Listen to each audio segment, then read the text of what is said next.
Hey everyone, what's cooking? Before you go any further, remember to hit the subscribe button, smash that like button and turn on all notifications. Today we're going to be doing pork carnitas or pulled pork on the grill. We're going to need a charcoal fire. I prefer charcoal, it's better than gas to me, it gives more flavor. We're going to light the charcoal fire. We're going to keep it at around about 200-250 degrees Fahrenheit, which is 120 degrees Celsius, more or less. And once we've got the fire going, we're going to be putting our pork shoulder on the fire and we're going to let it smoke for about 4 hours. Well, now we're back in the kitchen and we're going to be doing our pork shoulder. To do a really good pork shoulder, you need a good rub. I like to make my own rubs and we're going to do that right now. First, we have coriander, 2 teaspoons of coriander, 2 teaspoons of cumin, 1 teaspoon of freshly ground black pepper, 4 tablespoons of brown granulated sugar, and 2 tablespoons of salt.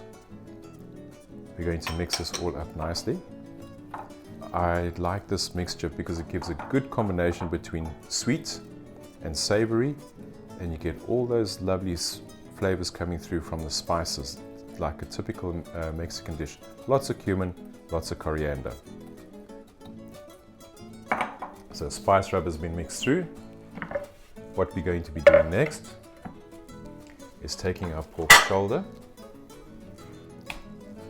We're going to be scoring this along the fat side over there, and what the scoring does is it actually allows the flavor from the rub to go penetrate the skin, penetrate the fat and go into the meat. Again, when scoring, please practice safe knife skills. Sharp knives, don't want to cut yourself, be a really bad kitchen accident. As you can see now, pork is nicely scored. We're going to take one of our aluminium trays, put the pork shoulder in this, and we're going to start just pouring the rub on quite liberally. And as it says rub, we have to rub this in. Going to flip it on the side, some more rub. Work the rub in all over. You can't have too much rub. The flavor is going to come from the rub. We've got this at the top.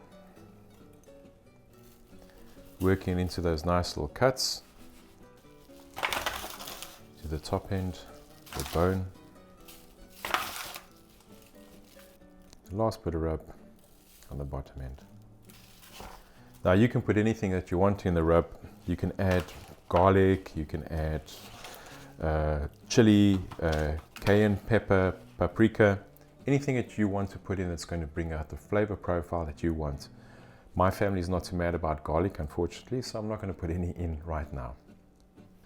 And there you have it, a nicely rubbed pork shoulder with a bone in, and we're going to be taking it out to the fire pretty soon.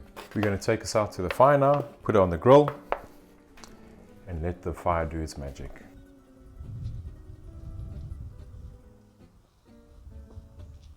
(200 degrees Fahrenheit, which is really a nice temperature for us. As you can see, the charcoal's going. We're going to keep the pork with the fat side up in an aluminium tray so that all the drippings can be caught. And we're going to close this up. Every hour we're going to check on it just to make sure that the charcoal is still going, that the fire is hot enough. It's been 2 hours now, and as you can see, the temperature is on 200 degrees Fahrenheit.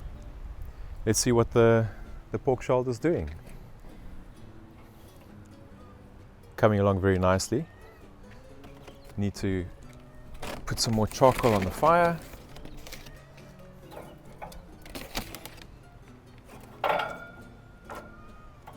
We've got more charcoal on the fire again. The shoulder's doing really nicely. We're going to close it up and leave it for another couple of hours. I'll check back with you in a short bit. Right, so we're back. It's been pretty much 4 hours now for the pork shoulder to be going over the fire, very slow, cooking nice and slowly over a low heat.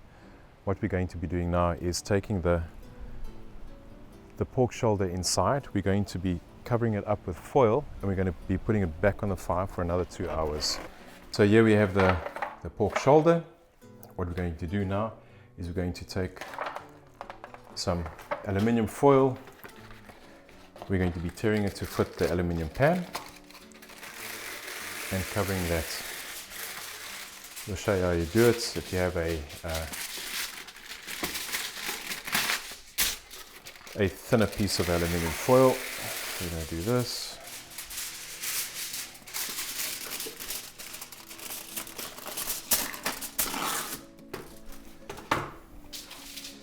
We're actually going to fold this in.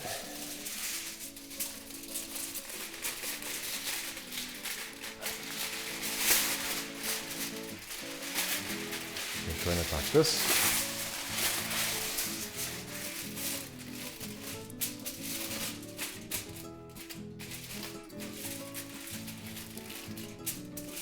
Two folds, and we're going to open it shiny side down. We're going to cover the pan. There we go. There's the pan. We're going to cover the pan. Oh, very clean for you.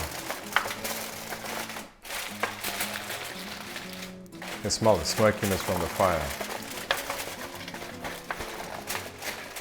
Tuck it in at the bottom.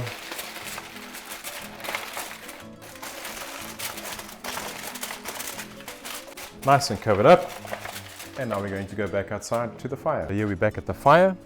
We're going to put the pork shoulder back on the fire for another 2 hours. Covered. Fire's nice and hot. Back to the kitchen we go. What we're going to do now is we're going to do a tomato salsa. Back in the kitchen, we're going to be preparing our salsa. As I said, we're going to be using tomatoes and onions. We've got half an onion, nice sharp chef's knife, and a glass bowl. So what we're going to be doing is peeling the onion, and we're going to be dicing it rather finely.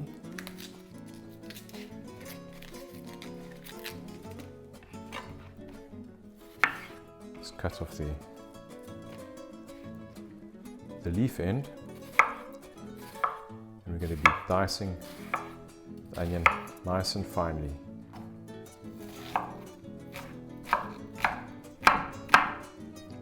Remember the end with the root, we always throw away, that's where the tears sit. Now we're going to be dicing our tomatoes. I like to use small tomatoes because they have a lot more flavor than big ones often, and they also give a nice small clean cube when you cut them. Now we set outside. We're going to be making pork tacos or burritos, anything with a tortilla that one would like to do. Again, salsa, tomato, onion. You can put a bit of chili in there if you really like. All depends on the heat that you desire. So we're doing the salsa. We're going to be doing guacamole, a bit of sour cream, and a bit of shredded cheddar. Nice sharp cheese to go with the full flavors of the pork, the acidity of the tomatoes, and the spiciness of the chili and the onion. So what we're going to be doing there is stirring in the onion and the tomato. We're going to let those flavors infuse, create a nice new flavor profile.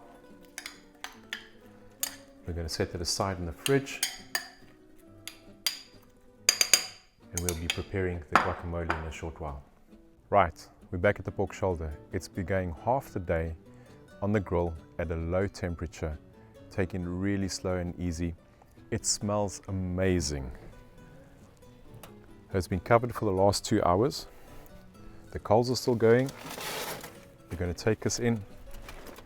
We've got our dishcloth so we can actually carry this without burning ourselves.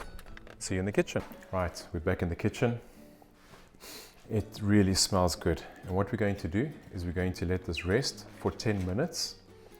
Once it's rested, we're going to shred it. We're going to pull it apart, and that's where the pork carnitas means, which carnitas means little pieces of meat. And then we're going to get ready to build our burritos. While we're waiting for the pork to rest, we're going to take our taco shells and we're going to put them in the oven to heat up. Right, the pork shoulder has been resting for 10 minutes. We're going to open this up, still quite hot. Oh, look at that steam coming off there. And what we're going to do is we're going to just pull the pork apart. Look how easily it comes apart. Little pieces. All we're going to do is pull it apart like this with 2 forks. Going into the juices, soaking up all those lovely juices. We're going to take the bone out in a bit. Amazingly slow roasted pulled pork or pork carnitas. We're going to be building our burritos in a bit and then down to enjoying it. For the final stage of building our lovely pork carnitas burritos, we're going to start a little bit with a little bit of cream, sour cream, a little bit of guacamole,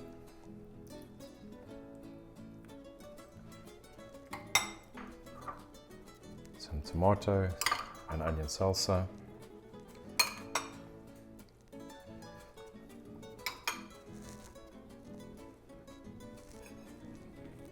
bit of cheese,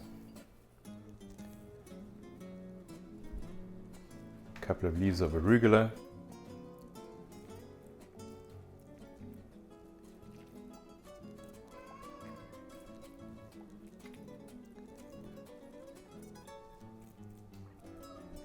going to fold this.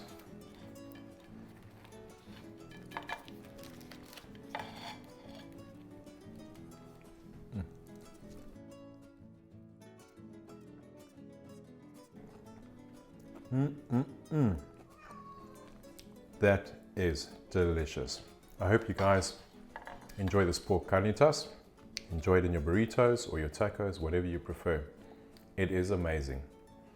Remember, hit the subscribe button, smash the like button, and turn on all the notifications. Until next time, see you again.